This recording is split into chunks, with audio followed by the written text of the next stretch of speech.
Hello there, and welcome to Weird Music on the Glumberger channel, the music show on YouTube covering everything in music from stuff you might have heard of to the fringes of unknown music, right? So in today's episode, we are returning to Liquid Library, a strange label based in Bristol established by individuals Charles Miles and Owen Chambers as an outlet for some very experimental lo-fi noise releases that eschew traditional categorization, it seems. So, in today's episode, we are finally covering an artist whose work has cropped up a lot in my various digging arounds of esoteric cassette labels. I have to say, from what I've heard from the project, it has just always fascinated me.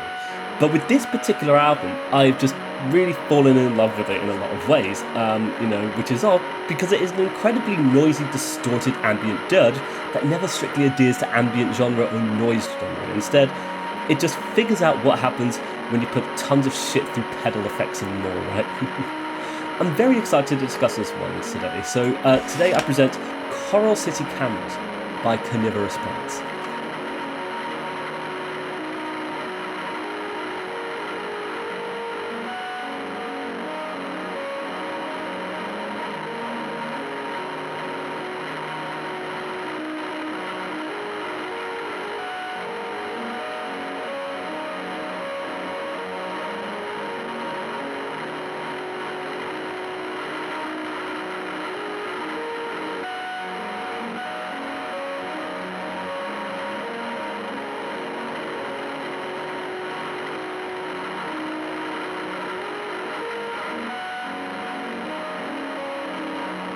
So, of course, who are Carnivorous Plants?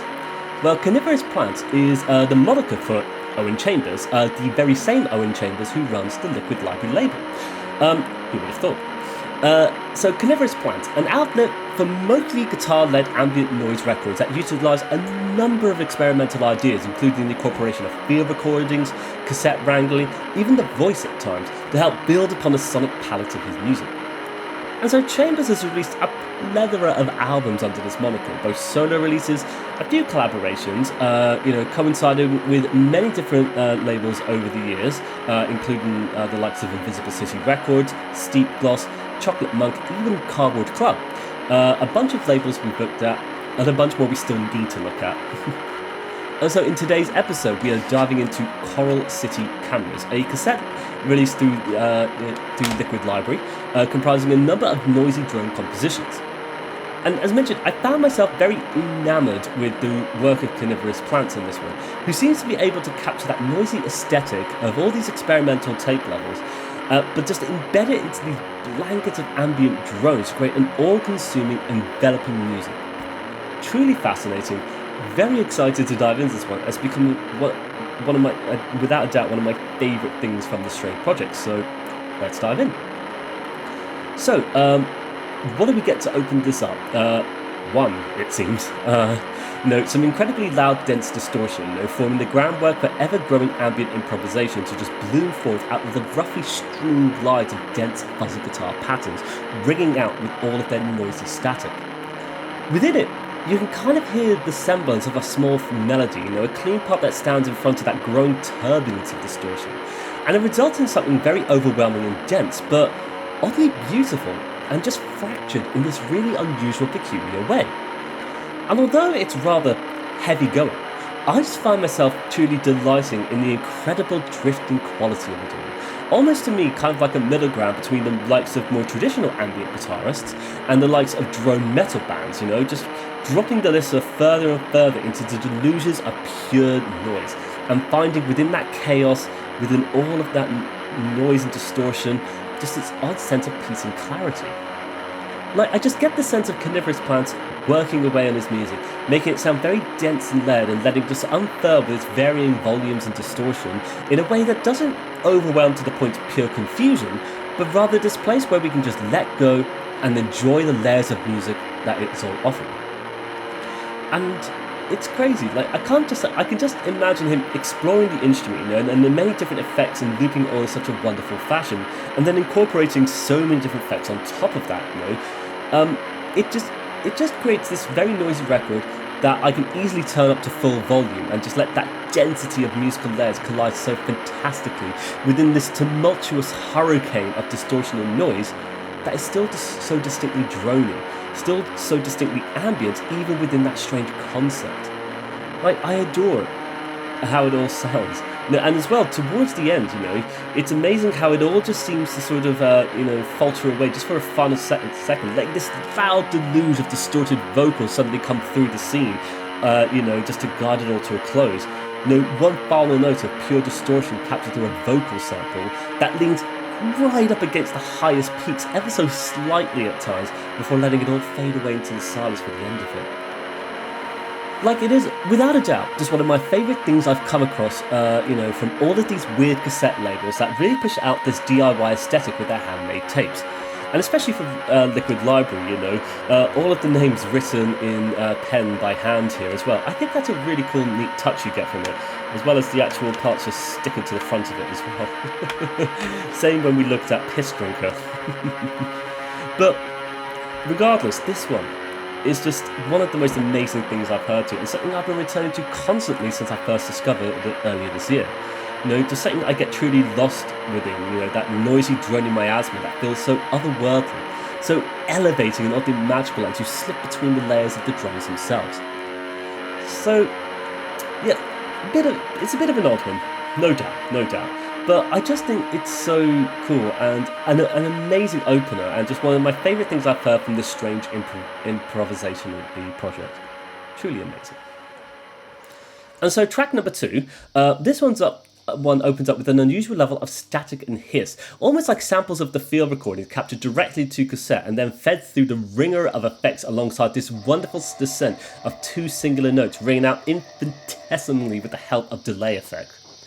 It creates a very strange spacious drone for us, one interrupted by minor glitches of the cassette it feels, a slight hit of the fast forward button that's caught suddenly within those same delay effects, resulting in something that seems to resonate within the very spacious air itself. It's almost like reaching out beyond the trees and clouds up towards the colourful hues emanating from the sky, and it feels a lot more noisier and a lot more experimental than its predecessor, opting for noisy delusions of pure static and noise and feedback in amongst the growing beds of guitar-led ambience. But with how some instances of sounds occur across this one, though, you get a gentle chugging of, the sort of hissing of movement, and the movement of objects as well. That gives to me that kind of classic Glumberger imagery of staring out the window of a train, right? But it's that sense of motion, I think, that comes through, especially with the way that that structuring happens with all of those different sound effects. It just reminds me so much of it, though. And it becomes a delightful tapestry that really interprets certain sound instances in these rather unusual ways. A bombardment of overloading noise that just puts me into a state of pure bliss when I hear it. Like falling right back into the recesses of pure radio static as the guitar just noodles away in the background with those droning loops. And I think across the album, it certainly builds up from the previous track rather nicely, adding in some new conceptual ideas that further expand, the sonic world building the album offers, these strangely long-held vignettes of these outdoorsy places. Very cool stuff. And so on to track 3. This starts off the proceedings with these high-pitched resonating chimes, suddenly caught by the effects before the guitar melody introduces itself, with it all slowly morphing into this composition that interpolates these growing, droning layers. And then you get these unusual electronic effects, playing atop the beautiful melody, creating such a wonderful interplay between the 2 layers that allows for a multitude of sound instances, instruments to just intermittently occur whenever they feel like occurring.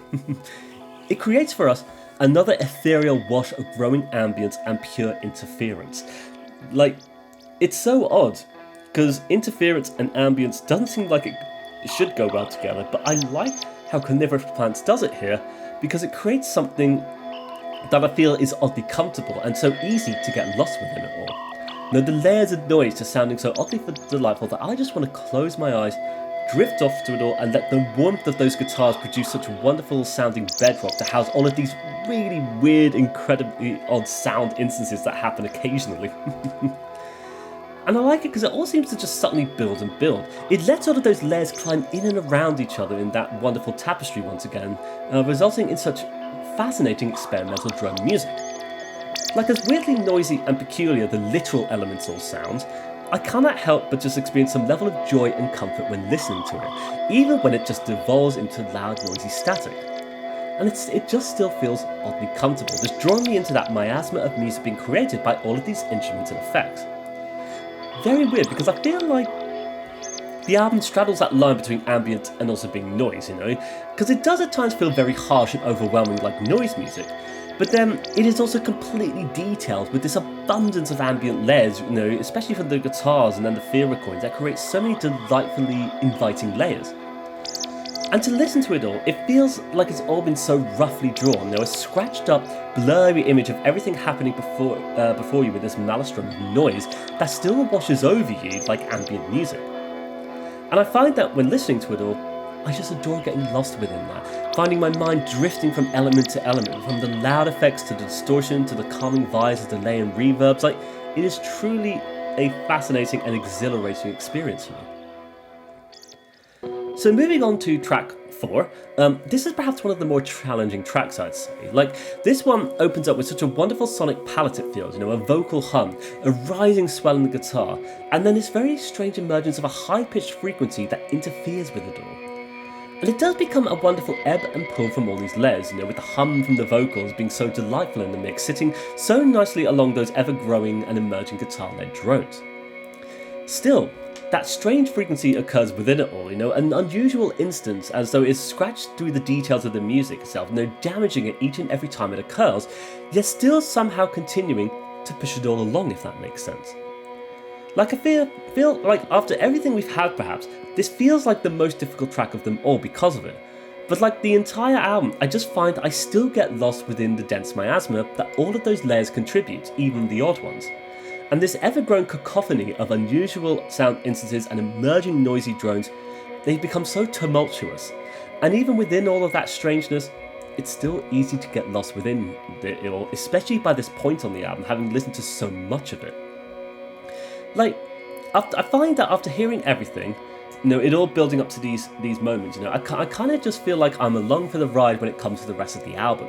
It just seems to threaten it to fall further and further into the obscure elements itself, into the damaging, overwhelming effects of noise and interference.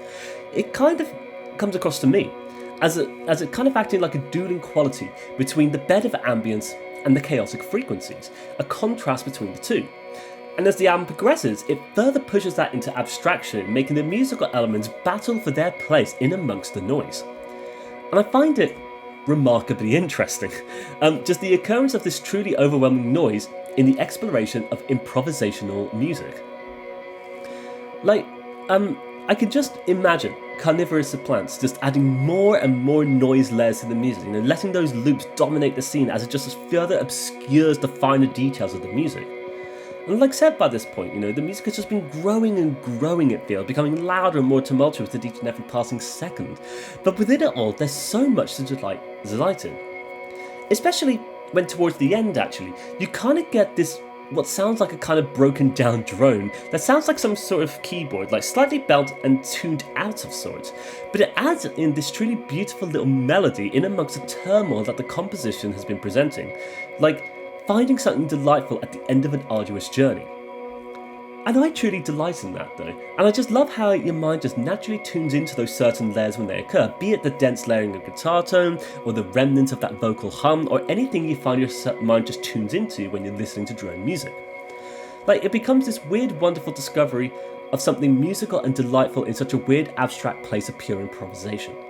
The result of playing with your instruments and your field recordings, your voice and cassettes, creating these experimental drifts of noise that have a really amazing physical effects when you listen to it.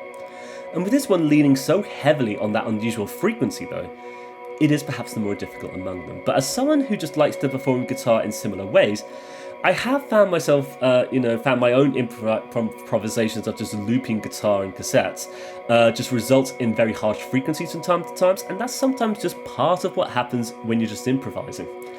It becomes, to me, part of the performance of improvisation when you're composing music like this, and as harsh as it sounds, I feel like it has a place on the album though, because it's a part of the whole, the picture, the whole presentation of it all, even though it's rather odd and uncomfortable. But still, very cool indeed.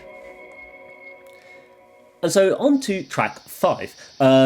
We opened up with what sounds like field recordings of literal fields, it feels, the groundwork being laid for these tones and drones to start sliding in with that interference that cassette loops seem to offer.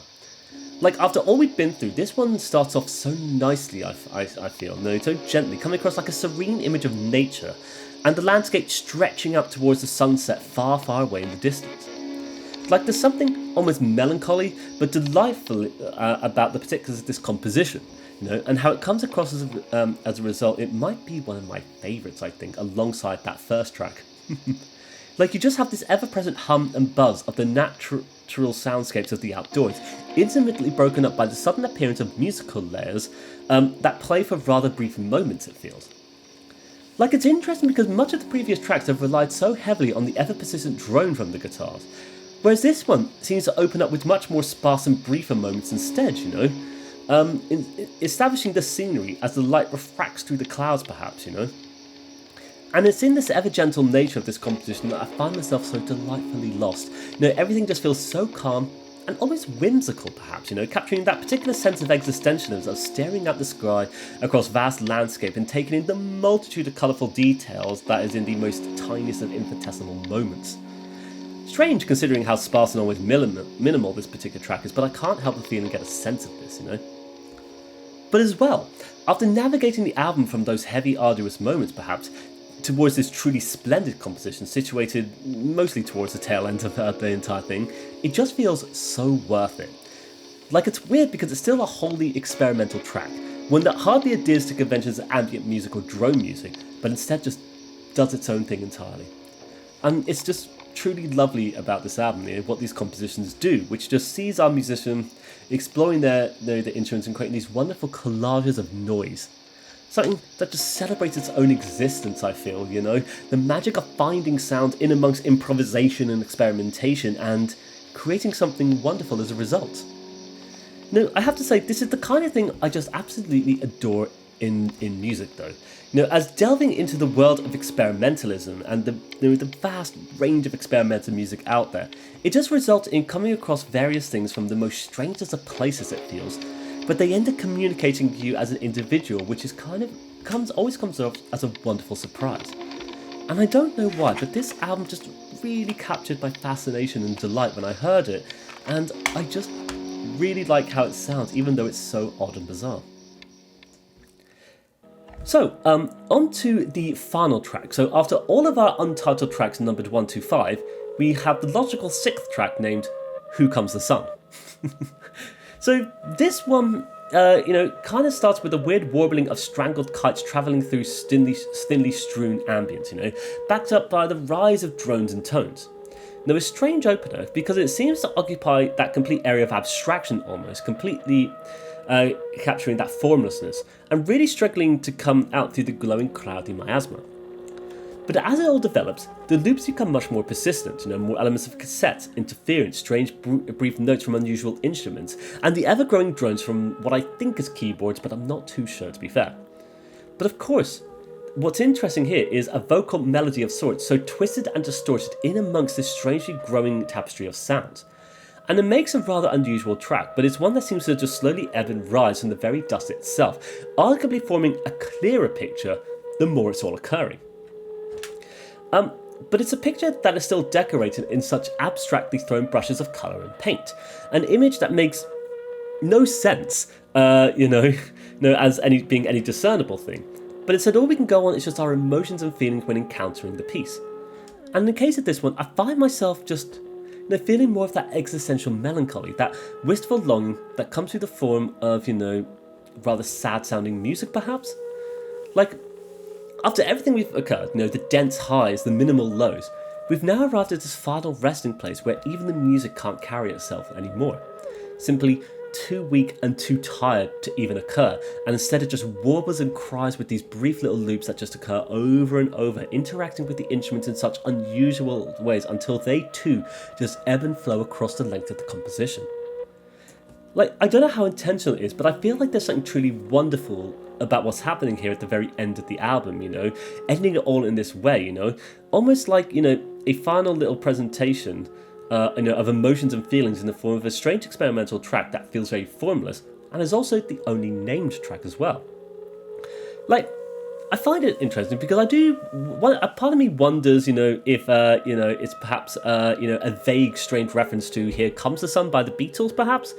I don't know whether it's intentional or not, but the parallels between the names does have me considering parallels between the two compositions, Whereas George Harrison feels confident in how he feels, in Here Comes the Sun, steadfast in his emotions, it feels like Carnivorous Plants on Who Comes the Sun is not so certain. Not stating, here it is, but more of a question in the form of who. And it creates a strange capturing of existentialism that leaves the mood feeling so sad and melancholy, not reaching the glorious heights of Harrison's composition, but instead this more sort of somber melancholy palette. Like, I don't know if that's intentional or not. I have no idea if there's any connection between the two songs. However, I just thought it was very interesting that when listening to it is where my mind wandered off to when hearing this track, and I thought it'd be worth mentioning just in case. So yeah, definitely a rather odd album in a lot of respects, right? But this one, as mentioned, has just really captured my curiosity and enjoyment so much since I first discovered it earlier this year. Like, it just delights in how much of a noisy drone excursion it all is, capturing some fascinating textures in amongst levels of distortion and feedback, resulting in a very intense experience. Like, it's often on a lot of albums I seem to come across in these various labels that they're often very demanding and difficult to listen to. And although Coral City Cameras falls into the same ilk as a lot of these works, there's still something about this one that I find so approachable. Especially that first track, which comes across as one of the more loudest and distorted, is something I've had on rotation a lot since I first heard it. Like, I weirdly get that same level of exhilaration I experience when listening to the likes of My Bloody Valentine, for example. This all-encompassing and all-consuming sound that completely envelops you when you hear it, overloading your senses in this joyous, ecstatic outburst of noise.